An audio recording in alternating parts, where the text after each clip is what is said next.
Pass gas. Oh, damn.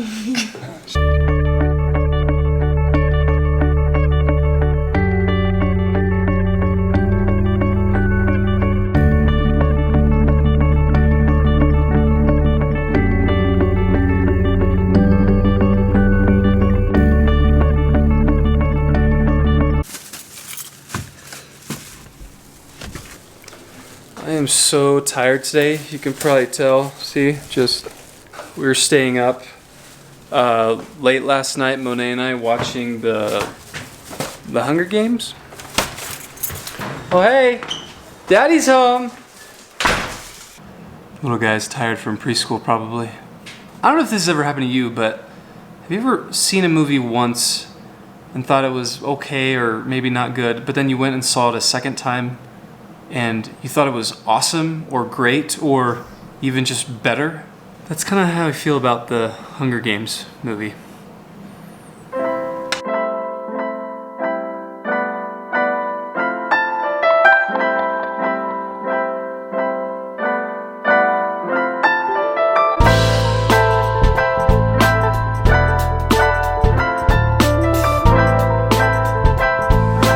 It's pencil, don't worry.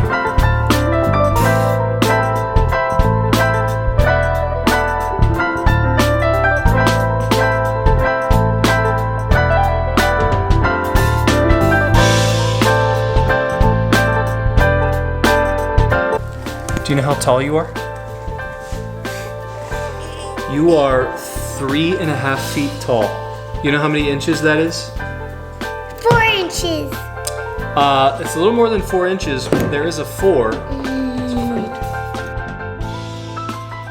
In case you haven't picked it up already, today's vlog is all about measuring stuff. Now there are 3 primary ways I want to talk about measurement in the vlog today. And the first way is distance.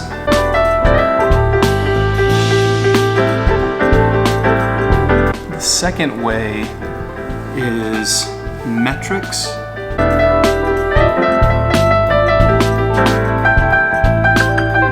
And the third way is time.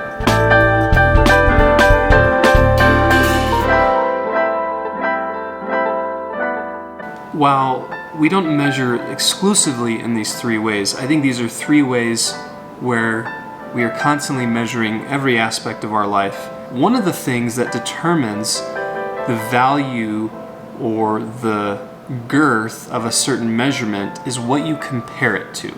So my sunglasses, when you compare them to an ant, which we've been having a lot of lately, these are huge. But when you compare the glasses to the house itself, those are tiny. Comparison to a certain standard is key when it comes to measurement. And it's the same is true when it comes to measuring things and defining things by whether they're right or whether they're wrong. Today is day 183 and we are finishing the book of Amos. Now, one of the things that's really important with the latter half of Amos, there's a lot happening here, but there's a key truth and a key principle that we see in chapter 7. In verses 7 through 9, Amos is getting a vision about God setting this plumb line in the midst of Israel. And a plumb line was a way to measure for construction, and in particular to measure something that was meant to be level or straight and go on a certain trajectory.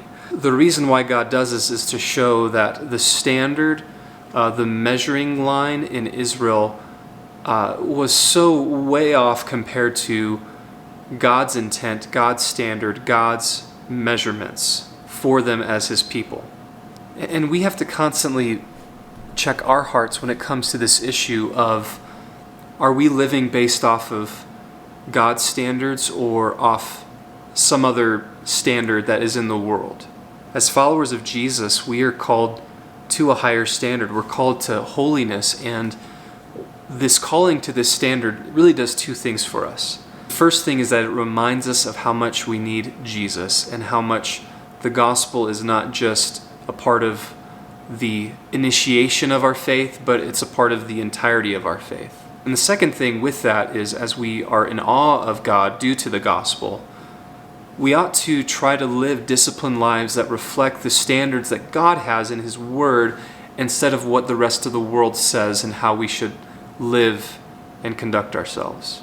This truth of the plumb line is something that has really impacted me over the last few years in my life, and I really long to, as a child of God, as a husband, as a father, as a pastor, I want my life to reflect the standards of God for the purpose of showing the wonder and the beauty of His gospel, but also to show this world this is really how we are meant to live and operate as God's creatures. So, I encourage you today just to evaluate your life and to ask yourself, am I living with the intent of wanting to reflect God's standards and to show His glory and His majesty, or have I let some of the standards of this world, some of the measuring tools of this world to determine the way that I live?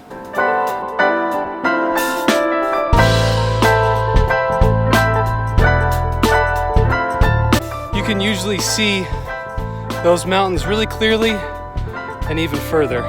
These fires really need to stop.